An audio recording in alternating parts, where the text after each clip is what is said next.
जय माता दी दोस्तों। वर्ल्ड बेस्ट मैजिक में आपका हार्दिक स्वागत है। कैसे हैं आप सब, ये बताने के लिए कमेंट बॉक्स में जय माता दी जरूर लिखें। दोस्तों, आज हम सुनेंगे जीवित पुत्रिका की व्रत कथा। नर्मदा नदी के पास कंचनबटी नाम का नगर था। वहाँ का राजा मलय केतु था। नर्मदा नदी के पश्चिम दिशा में मरुभूमि थी, जिसे बालूहटा कहा जाता था। वहाँ विशाल पाकड़ का पेड़ था। उस पर चील रहती थी। पेड़ के नीचे खोदर था, जिसमें एक सियारिन रहती थी। चील और सियारिन दोनों में दोस्ती थी। दोनों ने एक बार कुछ स्त्रियों को जीवित पुत्रिका व्रत करते हुए देखा, तो स्वयं भी इस व्रत को करना चाहा।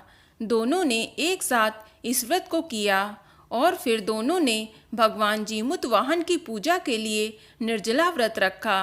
व्रत वाले दिन उस नगर के बड़े व्यापारी की मृत्यु हो गई। अब उसका दाह संस्कार उसी मरुस्थल पर किया गया। काली रात हुई और घनघोर घटा बरसने लगी।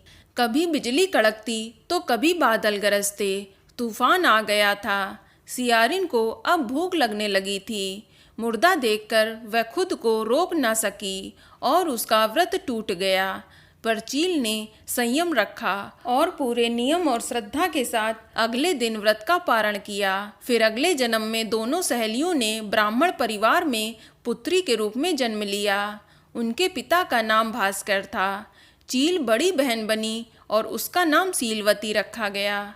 सीलवती की शादी बुद्धसेन के साथ हुई।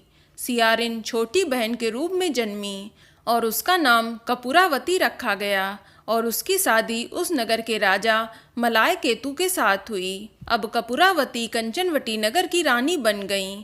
भगवान जीमुत वाहन के आशीर्वाद से सीलवती के 7 बेटे हुए, पर कपूरावती के सभी बच्चे जन्म लेते ही मर जाते थे।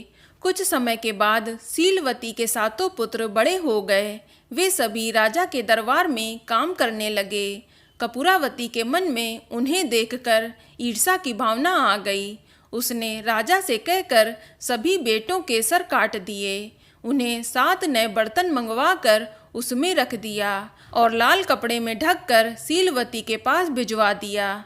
यह देख भगवान जीमुत वाहन ने मिट्टी से 7 भाइयों के सिर बनाए और सभी के सिर को उनके धड़ से जोड़कर उन पर अमृत छिड़क दिया। इससे उनमें जान आ गई। 7 युवक जिंदा हो गए और घर लौट आए। जो कटे सर रानी ने भेजे थे वे फल बन गए। दूसरी ओर रानी कपूरावती बुद्धसेन के घर से सूचना पाने को व्याकुल थीं। जब काफी देर सूचना नहीं आई तो कपूरावती स्वयं बड़ी बहन के घर गईं।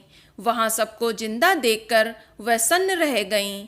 जब उसे होश आया तो बहन को उसने सारी बात बताई। तब उसे अपनी गलती पर पछतावा हो रहा था।